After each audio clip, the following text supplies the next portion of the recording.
A friend has been asking me to make a video about Caiaphas Cain and Jurgen since they just got new models.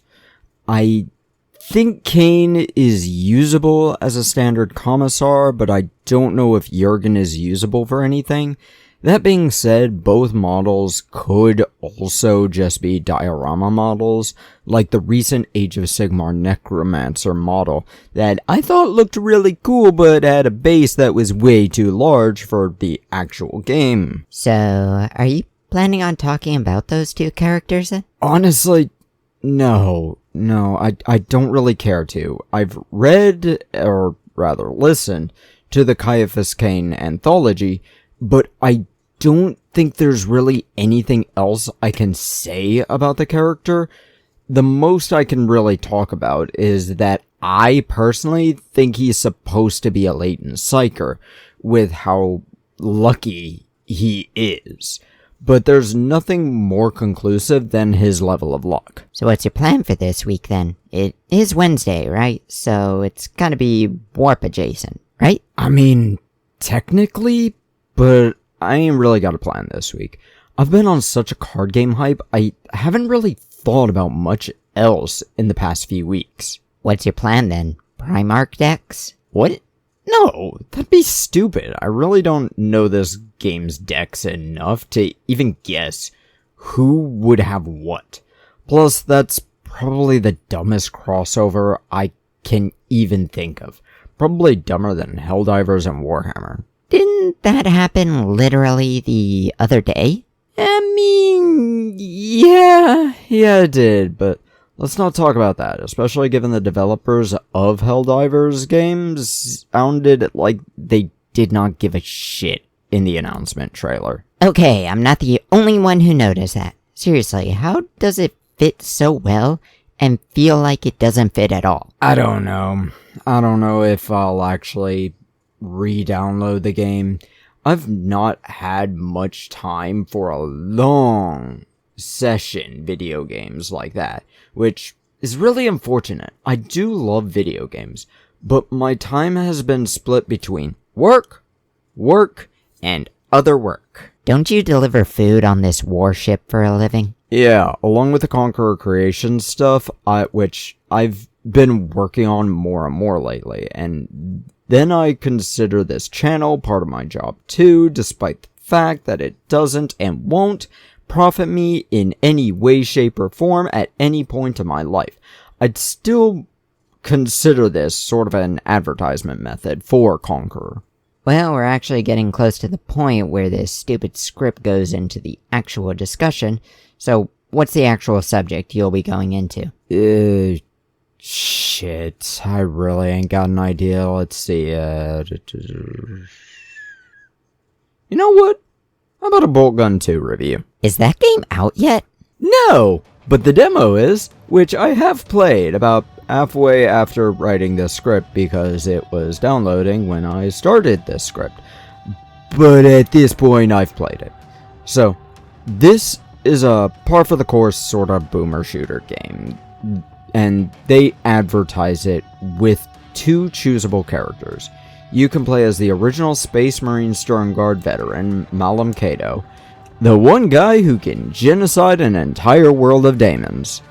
And now you can play the Sister of Battle, Nira Veyrath, I think is her name, which, upon trying to remember either character's names, I learned that the voice actors who voiced each playable character are actually in a romantic relationship with one another, which brings up some questions about work ethics, but I honestly have doubts given the two would actually be considered the same employment level, so it could actually benefit both, weirdly enough. But how does this game play? Well, let's take a look at this box to my right hand side. But you see it to stage left. I admit, while trying to get footage, I accidentally hit the wrong button, found out I deleted OBS a long time ago, had to figure out how to work Streamlabs, which I've not used in well over a year, probably longer, and I had to fight my own computer, which is edging closer and closer to its last leg, despite upgrading it several times since I've been in the infinite void of the 42nd millennium. Trazen? Now, let's start this out by saying that I am bad at video games, so I'm playing this demo on easy mode. But both characters, as you can see, have a charge, a melee, and a different grenade type. The sister's charge is a slide, which doesn't do much. It does a little bit of damage, but it really is more of a dodge ability. However, the Space Marine's charge is an actual charge, and it deals a fuck ton of damage. But I've noticed something about this game. The original one had a fun little thing where certain weapons had the actual tabletop strength score of the weapons, and the enemies had the unit's actual 9th edition, arguably 10th edition, toughness scores. So the weapons dealt the damage to the enemies in proportion to that. But the weapons this time have had their strength score removed and enemies their toughness scores removed. Now each weapon feels very different, but they don't feel great to use. The Boltgun feels like an automatic sniper weapon, while the actual crossbow sniper takes way too long to charge, but it does one-shot most things. The grenades are very different too. The Space Marine gets a frag grenade, pretty par for the course. They feel the same in the original games.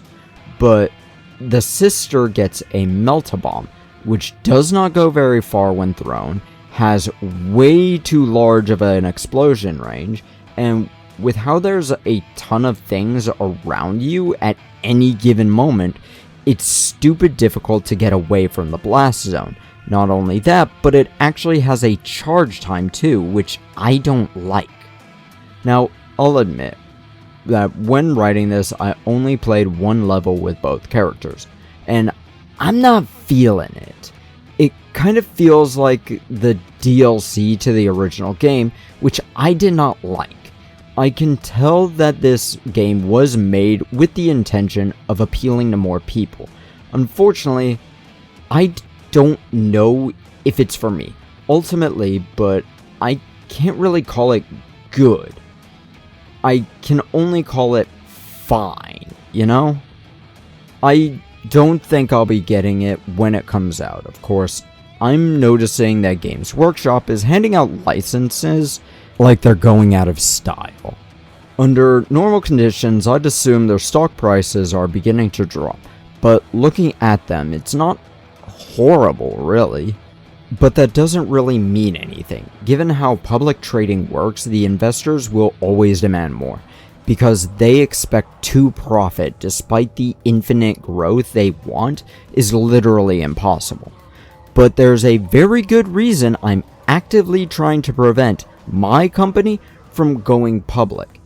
It really is the death of all fun, but I think I've had this conversation a few times in a few other videos. I think 3 times probably? So there's really no reason for me to go into it further. But yeah, the new Boltgun game, it's fine, but it's just not really my thing. You might enjoy it, but I really don't, so shove off.